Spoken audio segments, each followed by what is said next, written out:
കല്യാണമൊക്കെ കഴിഞ്ഞു പോയവർക്കറിയായിരിക്കും, നമ്മൾക്ക് അറിയാതിരുന്നിട്ട് ഒരുപാട് പൊടിക്കൈകൾ നമ്മളുടെ അമ്മായിയമ്മയുടെ അടുത്ത് നിന്ന് പഠിക്കാറുണ്ടല്ലേ. അതുപോലെ ഞാൻ അമ്മയുടെ അടുത്ത് ചോദിച്ച് പഠിച്ച ഒരു കാര്യമാണ് കേട്ടോ ഈ എണ്ണ കാച്ചൽ പരിപാടി. ഞാൻ കോളേജിലൊക്കെ പഠിച്ചിരുന്നപ്പോൾ എനിക്ക് നന്നായിട്ട് ഹെയർ ഫോളൊക്കെ ഉണ്ടായിട്ട് ഞാൻ കണ്ണിൽ കണ്ട എല്ലാ എണ്ണയും മാറി മാറി മാറി പരീക്ഷിക്കുമായിരുന്നു കേട്ടോ.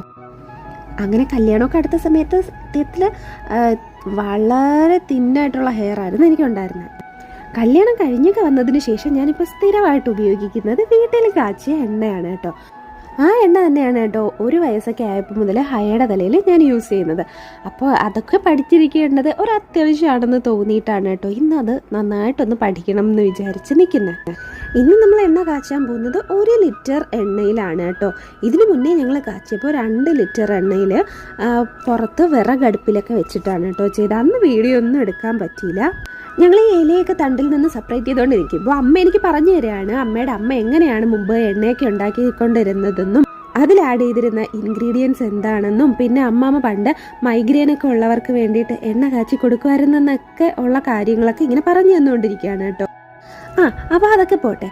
ഇപ്പോൾ അങ്ങനെ എണ്ണ കാച്ചുന്നതൊക്കെ കണ്ട് ഞാൻ ഏകദേശം ഇതിൽ ഉപയോഗിക്കുന്ന പച്ചിലകൾ ഏതാണെന്നൊക്കെ പഠിച്ചു കഴിഞ്ഞു കേട്ടോ. ഈ എണ്ണ കാച്ചുന്നതിൽ മെയിൻ മെനക്കെട്ട പരിപാടി എന്ന് പറഞ്ഞാൽ ഈ ഇലയെല്ലാം മിക്സിയിൽ അടിച്ചിട്ട് അതിൻ്റെ നീരിങ്ങനെ പിഴിഞ്ഞെടുക്കുക എന്ന് പറയുന്ന പ്രോസസ്സാണ് എനിക്ക് ഏറ്റവും ബുദ്ധിമുട്ടായിട്ട് തോന്നാറുള്ളത് കേട്ടോ. ഒരുപാട് നേരം ചെയ്യുമ്പോൾ കൈയൊക്കെ നല്ല വേദനിക്കും.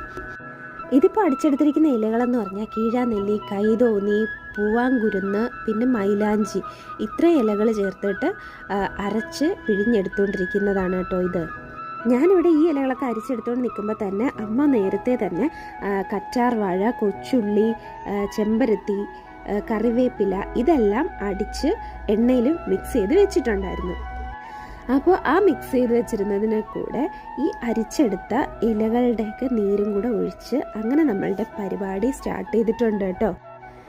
ഇതിനു മുന്നേ ഞങ്ങൾ ചെയ്തപ്പോൾ പുറത്ത് ഈ വിറകടുപ്പിൽ വെച്ചിട്ടൊക്കെയാണ് ചെയ്തത് കേട്ടോ. ഏറ്റവും നല്ല എന്ന് പറഞ്ഞു കഴിഞ്ഞാൽ ആ വിറകടുപ്പിൽ വെച്ച് ചെയ്യുന്നതാണ്. പക്ഷെ ഇന്നത്തെ സാഹചര്യം അനുകൂലമല്ലാത്തത് കൊണ്ട് ഇന്ന് സ്റ്റൗവിൽ വെച്ചാണ് കേട്ടോ നമ്മൾ ചെയ്തത്.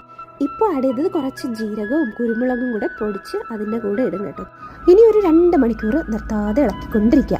എനിക്ക് എപ്പോഴും ഡൗട്ട് വരുന്നത് ഇതിൻ്റെ പരുവം എങ്ങനെ അറിയും എന്നാണ്. അപ്പോൾ അമ്മ ഇന്ന് പറഞ്ഞു തന്നു ഇങ്ങനെ കുറച്ച് ലാസ്റ്റ് എടുത്ത് വെച്ച് നോക്കണം. അപ്പോൾ കയ്യിൽ ഇങ്ങനെ ഇച്ചിരി ഒരു ക്രിസ്പിനെസ്സോട് കൂടി നമ്മളുടെ കയ്യിൽ കിട്ടുന്ന ആ ഒരു ടൈമിന് അത് ഓഫ് ചെയ്യണം. അപ്പോൾ ഞാൻ കറക്റ്റ് ടൈമിന് നോക്കി ഇറക്കിയിട്ടുണ്ടായിരുന്നു.